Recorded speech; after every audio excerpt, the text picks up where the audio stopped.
Subscribe now and press the bell icon. Never miss an update.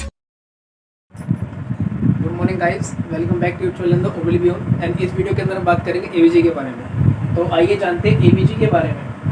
तो AVG में सबसे पहले हम जानने से पहले इनके वेरिएशंस के वजह से हम जान लेते हैं कि पीएच की वैल्यू क्या रहती है। नॉर्मल पीएच की जो वैल्यू रहती है वो 7.35 से लेकर 7.45 के बीच में रहती है।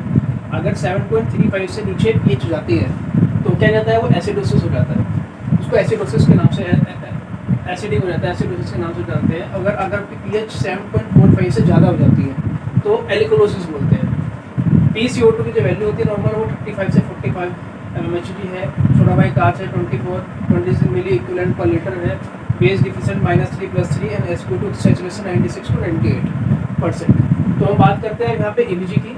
तो अगर ये मैंने एरो बनाए हुए नीचे की साइड है, मतलब पीएच कम हो रही है, ये न्यूट्रल है, तो मतलब जो नॉर्मल है वो इसी के रेंज के बीच में है। और इसका मतलब भी एरो डाउन है तो मतलब सोडा बाई कार्ब की वैल्यू कम है, और एरो अगर ऊपर की तरफ है तो वैल्यू ज़्यादा है। तो आइए जानते हैं फर्स्ट में, जिसके अंदर हमारी पीएच भी अगर कम हो रही है, पीएच हमारी कम है मतलब 7.35 से कम है, और हमारी PCO2 जो है वो नॉर्मल है, मतलब ये 35 से 45 के बीच में ही लाई करती है, और हमारी सोडा बाई कार्ब की जो वैल्यू है वो भी कम है, मतलब 24 से कम है। तो यहाँ पे पीएच भी कम है और सोडा बाई कार्ब भी कम है, पर हमारा PCO2 नॉर्मल है। तो उसमें उसको क्या बोलेंगे, अगर हम एवीजी पढ़ेंगे तो उसको हम बोलेंगे अनकम्पनसेटेड मेटाबॉलिक एसिडोसिस। एसिडोसिस ये भी कम हो रहा है पीएच, ये न्यूट्रल है और ये डाउन है, तो मेटाबॉलिक पीएच कम एसिडोसिस, तो अनकम्पनसेटेड मेटाबॉलिक एसिडोसिस। उसी की नेक्स्ट में चलते हैं, जब पीएच भी कम हो रही है, PCO2 बढ़ रहा है और सोडा बाई कार्ब भी बढ़ रहा है, तो मतलब ये दोनों चीज़ बढ़ रही है और हमारी पीएच कम हो रही है। तो पीएच कम हो रही है, सीधी बात है एसिडोसिस आने वाला है। एंड आएगा क्या, पार्शली कंपनसेटेड रेस्पिरेटरी एसिडोसिस। तो उसको क्या बोलेंगे, पार्शली कंपनसेटेड रेस्पिरेटरी एसिडोसिस, जहाँ पे पीएच कम हो रही है और PCO2 भी बढ़ रहा है और सोडा बाई कार्ब भी बढ़ रहा है। तीसरे में चलते हैं, जहाँ पे आपकी पीएच कम हो रही है, PCO2 बढ़ रहा है और सोडा बाई कार्ब कम हो रहा है। इसमें क्या बोलेंगे, respiratory acidosis plus metabolic acidosis, जहाँ पे आपकी पीएच तो कम हो रही है तो एसिडोसिस है, पर मेटाबॉलिक भी है और रेस्पिरेटरी भी है, रेस्पिरेटरी भी और मेटाबॉलिक भी है, तो respiratory acidosis plus metabolic acidosis. आगे चलते हैं, जहाँ पे पीएच हमारी कम हो रही है, हमारा PCO2 बढ़ रहा है पर हमारा बाई कार्ब नॉर्मल है, तो उसके अंदर क्या आएगा, हमारा अनकम्पनसेटेड रेस्पिरेटरी एसिडोसिस। उसे अनकम्पनसेटेड रेस्पिरेटरी एसिडोसिस के नाम से जानेंगे।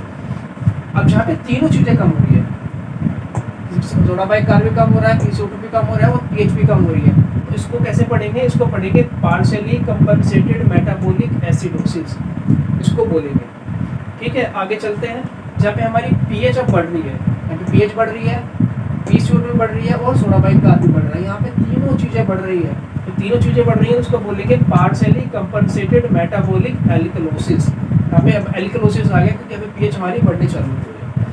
अब यहाँ पे पीएच बढ़ रही है, PCO2 घट रहा है और सोडा बाई कार्ब भी बढ़ रहा है, तो इसको हम बोलेंगे respiratory alkalosis plus metabolic alkalosis, जहाँ पे ये भी बढ़ रहा है और ये भी बढ़ रहा है और हमारा PCO2 कम हो रहा है। अब हम तीसरे इसमें चलते हैं, जहाँ पे हमारा पीएच भी बढ़ रहा है, PCO2 कम हो रहा है और सोडा बाई कार्ब भी कम हो रहा है, दोनों चीज़ें कम हो रही है पर हमारी पीएच बढ़ रही है। पीएच बढ़ रही, सीधी बात है एल्कलोसिस आ गया। पार्शली अनकम्पनसेटेड रेस्पिरेटरी एल्कलोसिस, जहाँ पे हमारा पीएच बढ़ रही है, बाकी दोनों चीज़ें घट रही है, PCO2 भी और सोडा बाई कार्ब भी। अब अगले में चलते हैं, जहाँ पे हमारी पीएच बढ़ रही है, PCO2 नॉर्मल है, नॉर्मल रेंज में है, एंड सोडा बाई कार्ब बढ़ रहा है। यहाँ पे दो चीज़ें बढ़ रही है पर ये हमारी नॉर्मल है, इसको बोल देंगे अनकम्पनसेटेड मेटाबॉलिक एल्कलोसिस।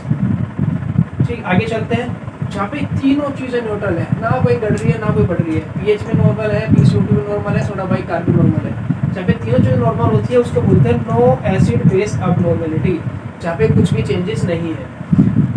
अब यहाँ पे चलते हैं, जहाँ पे पीएच तो न्यूट्रल है पर सोडा बाई कार्ब भी बढ़ रहा है और PCO2 बढ़ रही है, यहाँ पे दोनों वैल्यू बढ़ रही है, पर पीएच हमारी नॉर्मल है, पीएच हमारी 3.5 से लेकर 4.5 के बीच में ही वेरिएबल का है, तो इसको क्या बोलेंगे, कंपनसेटेड रेस्पिरेटरी एसिडोसिस प्लस में कंपनसेटेड मेटाबॉलिक एल्कलोसिस, उसको इस तरीके से पढ़ा जाएगा। आगे चलते हैं, जहाँ पे हमारी पीएच तो नॉर्मल है पर हमारा PCO2 भी घट रहा है और हमारा सोडा बाई कार्ब भी घट रहा है। तो यहाँ पे क्या आएगा, अनकम्पनसेटेड रेस्पिरेटरी एलिकनोसिस प्लस में कंपनसेटेड मेटाबॉलिक एसिडोसिस। तो गाइस ये था पूरा का पूरा समझने के लिए कि अगर हम एवीजी देखते हैं, एवीजी पढ़ते हैं, तो उसमें हमारी पीएच वेरिएबल आती है, हमारी पीएच ऊपर घटती बढ़ती है, सोडा बाइकार्बोनेट हम घटता बढ़ता दिखता है, तो हम कैसे आइडेंटिफाई कर सकते हैं कि उसको क्या दिक्कत है, उसकी एवीजी में क्या परेशानी है, उसको हमको किससे ट्रीट करना चाहिए, उसको जब हमें उसके CO2 ज़्यादा हो गई है, उसके शरीर में या क्या नाम है सोडा बाइकार्ब के देना है या क्या करना है, वो सारी चीज़ें हम इस तरीके से जान सकते हैं। अगर हमको मालूम है ये सारी चीज़ों के बारे में, ये साइन मैंने आपको बताए हैं, तो अगर हम इसको पढ़ लेंगे तो पूरा एवीजी अच्छे से क्लियर आउट कर पाएंगे और अच्छे से देख पाएंगे। तो गाइस यही था इस वीडियो के अंदर, फिर मिलते हैं नेक्स्ट वीडियो में नेक्स्ट टॉपिक के साथ में। जब तक के लिए इस वीडियो को लाइक, सब्सक्राइब और शेयर करना ना भूलिएगा। Thank you for watching.